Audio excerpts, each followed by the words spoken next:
I just don't think these views are radical. They are of common human decency, but not everybody possesses human decency, and so for them these ideas are rather extraordinary. The idea that, God forbid, you know, women should be equal to men, and black people should be equal to white people and all the other races, and able people should be equal to disabled people, and LGBTQI people should be equal to heterosexual people. Like, it should go without saying, and yet it's something we must constantly debate and constantly justify. I very much didn't really experience racism properly until I went to university, and then I understood it's a very complex thing. It's a complex experience. You know, it's not necessarily people punching you in the face and beating you up because you're black. It's people saying things to break your spirit, not necessarily knowing that they're doing that, but because they're so conditioned to see you as below them. It's in their everyday parlance, it's in their everyday interaction with you, it's in everything they do and say. When they compliment you and say you are pretty, they say you are pretty for a black girl. That already says that there is a box that you fit in, or that I forced you in, and you can only really work within those parameters. And that kind of racism is very dangerous, because these people don't see themselves as racist. They see themselves as progressives, and you know, heaven forbid that a progressive liberal could ever be a racist. They're the worst kind.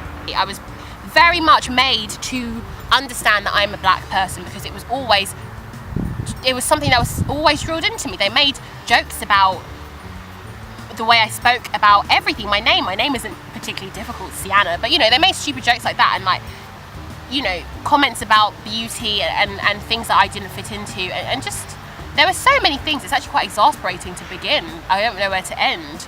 Stereotypes, but it kind of shows this mentality we have in the black community, that positive things are only for white people, that to speak well and be well educated, and to want to go to a university like Cambridge University, and to like things like rock music, you know, like I did at the time, and to just exist slightly differently, to be a vegetarian, all these things to them seemed very white, even though, hey, you know, Rastafarianism, it advocates veganism, if anything. So again, it kind of shows a lack of education with some of these people. And even then, when these views are shared, then white people take those views too, and they're like, oh, you know, you're not like a stereotype, are you? And they say that so many times, that that kind of nonsense is casual racism, and that is a problem, because we become numb to it, and we accept it, and we don't challenge it, because it's like, oh, you know, they say it all the time, it's silly, but they say it all the time.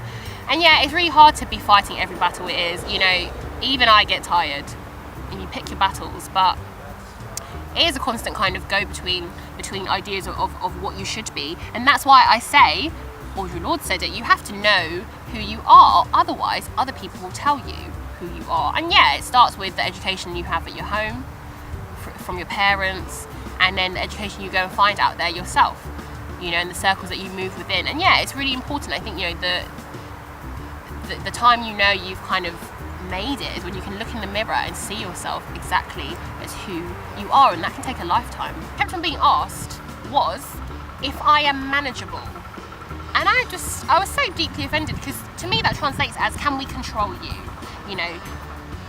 And I was like, I've been in the working world, you know, you know, if you look at my references, they're good references. I'm really not, you know, I work hard, I'm not a difficult person to work with, but because I feel it's because I was confident, you know, I very much knew who I was, and I went in there and I knew I was good for the job, but they just were very intimidated by that, basically. And the people who interviewed me were like basically white men between the ages of 30 to 40, and that was a consistent theme, these people that were interviewing me, and they were always asking me this question: are you manageable?